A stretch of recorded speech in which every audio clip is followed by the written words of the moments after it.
am making with soft white wheat that I am milling at home myself. But if you don't have a grain mill, you can definitely make these with whole wheat flour or whole grain flour that you buy from the store. Here I am using fresh milled soft white wheat.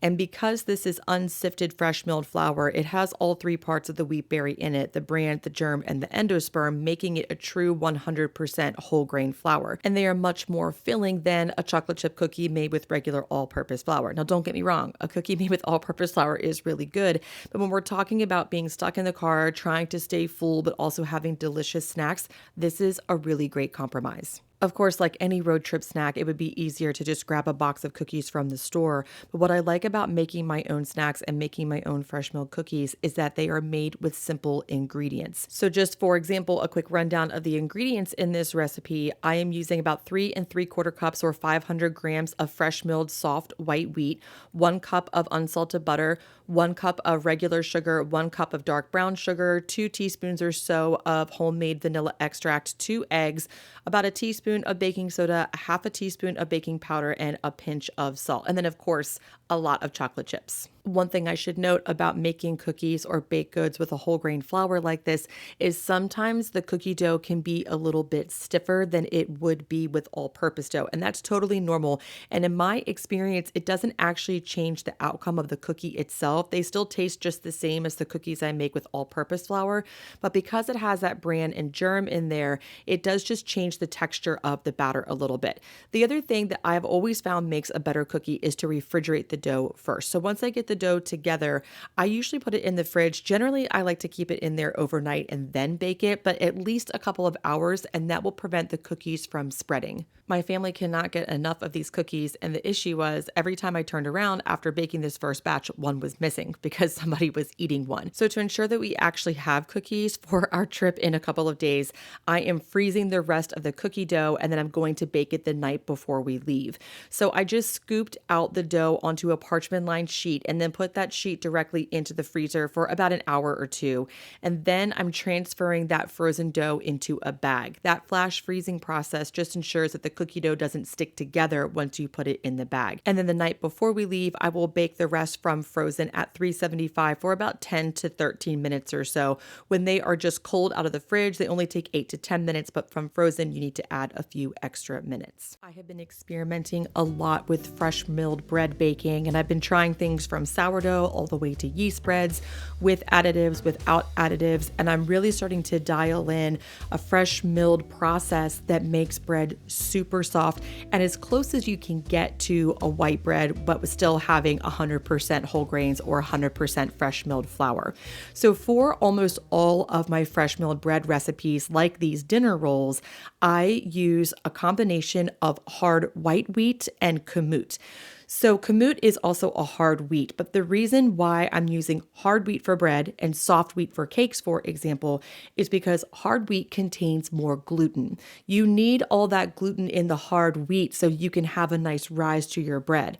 But if you had all of that gluten in your cake, for example, you'd end up with a tough cake. So that's why you use soft wheat for cakes and pastries and hard wheat for breads. For these fresh milled dinner rolls, the first thing I'm doing is combining all of the ingredients with the exception of the active dry yeast and salt, and then letting it rest for 30 to 45 minutes. I am using Vital Wheat gluten to increase the amount of gluten in the recipe so it rises better, and sunflower lecithin as an emulsifier so that way it can mix the liquids and fats more thoroughly into the dough. Once that dough rests or autolyzes for 30 to 45 minutes, I'm then adding in the yeast and the salt. Now, if you've been following Moon and Magnolia for a while, you probably know that I love everything sourdough, but I have found over the last, I'd say 6 months to a year or so, that I really prefer fresh milled bread made with active dry yeast because it isn't quite as sour. It has a much more mild flavor. And I think it's really important when we're talking about fresh milled flour baking to make sure that you are finding recipes and processes that work for you and that your family enjoys. Because the whole point here is to get more nutrition and healthier ingredients into the things that we eat day to day. But if you or your family doesn't like them, then it almost has no point. When I make fresh milled sourdough bread, most of my family won't eat it. When I make fresh milled bread with yeast, everyone devours it. So I really encourage you to not pigeonhole yourself into one way of baking and to try different recipes and see what works and see what doesn't and learn what your family likes best. Now, you could definitely make something like a fresh milled sandwich bread if that's what you prefer, but there's something about rolls that are a little cozier to me. I usually only have rolls in the winter time with things like soups or hot sandwiches or even holiday meals. And then I make sandwich breads often in the summertime because I'm having things like cold sandwiches and quick meals, those sorts of things. Rolls take a little more effort in that you have to divide and shape a lot of little pieces, but they do have big reward because there's nothing better than a warm roll with butter. It took about an hour and a half for the dough to rise, and then I divided the dough into 16 pieces. 15 works better because it fits into the baking dish better, but it's easier to divide them into 16. And then I'm just shaping them and placing them in a baking dish. When you place those shaped dough balls into the dish, leave about a quarter inch or so in between them so that way they have room to rise. You could smush them all together in one dish and have pull-apart rolls. Those are also delicious too, but for individual rolls, I do recommend keeping a little bit of space between them. I am pairing these rolls with a soup that I'm making out of one of my chicken marinade freezer meals. So I got that going while the rolls were rising, but you can see here, after about an hour and a half, the rolls are now touching. So once the rolls are puffy and they're starting to touch, it's time to bake them. So I bake these at 350 for about 25 minutes or so. Right toward the end, I bump the heat up to 375 just for a couple minutes so they brown. And then maybe the most important part is I brush them with butter right when they come out of the oven. Brushing them with butter, not only does it taste good, but it also holds in the moisture, creating a softer roll.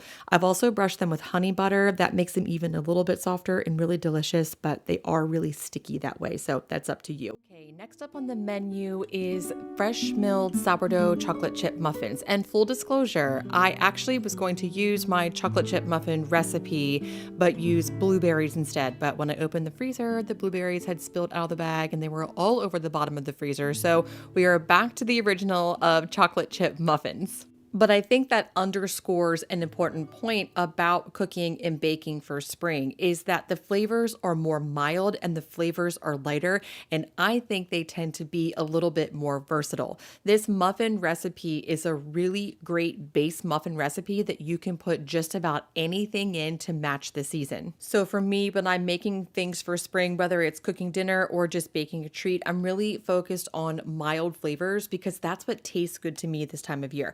But in any case, this recipe is made with fresh milled soft white wheat and of course baking powder, baking soda, and salt. And then in a separate bowl, I'm mixing together sugar, avocado oil, vanilla, sourdough starter. You could use active or inactive, sour cream, whole milk, and 2 eggs. If you don't have a grain mill, you could definitely use all-purpose flour for this, but you'll probably need to reduce it by about a half a cup. But what I like about using fresh milled flour is that it is more filling. Fresh milled flour has all 3 parts of the wheat berry in it, the endosperm, germ, and bran. So that means it is 100% whole grain flour. And one of these muffins for me really is a meal because it is that filling. So often when I'm baking, it ends up just being like a treat and it's a little bit extra in our day. But this actually ends up just being part of my regular meal menu for the week. And that works out really nicely for a number of reasons. 1, it's just less stuff that I have to cook. 2, I get to eat a muffin for a meal and it's delicious. But also when you are eating whole grains like that, because they are more filling, it actually ends up being a lot cheaper. Often when we think of grocery budgets, we're thinking of just the dollars that we spend, but we're not thinking about what those dollars do for us once we eat the food. So if you spend $1 on a muffin and you're hungry 10 minutes later, that's $1 wasted. But if you spend $1 on a muffin and you're full for 3 or 4 hours, that is money well spent. And for us, spring is the kickoff of when we need really easy grab and go food. And if I don't have things prepared that are filling and nutritious, we just end up running through the drive-through. I just run somewhere and grab something and it's very expensive and it's not very nutritious. I like to use these little tulip liners just because they're pretty, and I'm filling them with 4 tablespoons of batter. So the spoon that I'm using holds 2 tablespoons, so I'm just filling that up twice. And then I'm baking them at 425 for 5 minutes. And I know that sounds really hot, and it is, but that initial bake at 425 will help them rise, which can be a little bit tricky sometimes with fresh milled flour.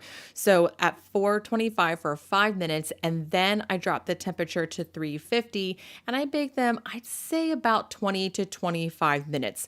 Really, it kind of depends on how big the muffins are. Just put a toothpick in the middle of one, and if it comes out clean, they're done. And if there's a few moist crumbs on there, that's okay too. You just want to make sure there's not a lot of wet batter on them. Now I am preparing a fresh milled Pullman sandwich bread. I have the sourdough version of this recipe over on my blog at moonandmagnolia.com, but I'm actually doing a lot of fresh milled recipes with commercial yeast right now, and I'll talk more about that in a minute. But I really love the whole grain and whole wheat flavor of bread this time of year. I mean, I like fresh milled bread all year long, but there's something about the heartiness of those fresh milled breads that taste really good and pair really nicely with other winter comfort foods. So the first thing I'm doing is I'm just mixing together the milled flour and all of the ingredients except the yeast and the salt. And then I'm letting that sit for, I'd say it was about 45 minutes to an hour. So that way the bran and the germ and that fresh milled flour can absorb the liquid.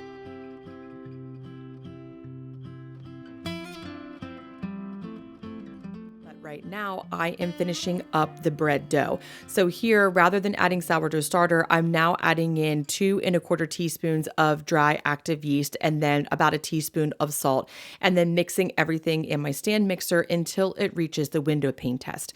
So the process of making this bread is the same as making sourdough bread. The difference is it's really fast. That dry active yeast, the first rise only takes about an hour to an hour and a half, whereas with sourdough, it would have taken all day. There's really a time and a place for sourdough and for commercial yeast. It's really up to you, but for my needs on this day, using commercial yeast was the better option. And finally, wrapping up the last few steps of this bread. So it only took about an hour and a half for that bread to rise. And for fresh milled bread, I don't punch it down like you would with other types of commercial yeast breads. And that's because the bran and the germ in fresh milled flour are a little bit sharp. So if you deflate the bread, it's actually cutting the strands that create that nice rise, and it can make it a little harder to get a nice rise on the second round. So it does deflate a little bit, of course, when you're stretching it out, but I just don't punch it down. So instead, I just roll it up into a log, fold the ends over, and I stitch the seam to create some tension. That's just where you take pieces from opposite sides of the dough and pull them over. And then I put it in a Pullman pan and let it rise until it's about an inch away from the top. And that only took about 45 minutes or so. And then you just put the lid on, put it in an oven at 375 and bake for 50 to 55 minutes or until the internal temperature reaches 200 degrees Fahrenheit. This bread is also absolutely delicious. One of the things I didn't mention before is that using commercial yeast creates a more mild flavor with fresh milled flour. One of the frustrations I hear a lot from people who make fresh milled sourdough is that it tastes too sour. And that's because the fermentation process with whole grains especially creates an intensified sour flavor. But by using commercial yeast, you don't get that really sour flavor.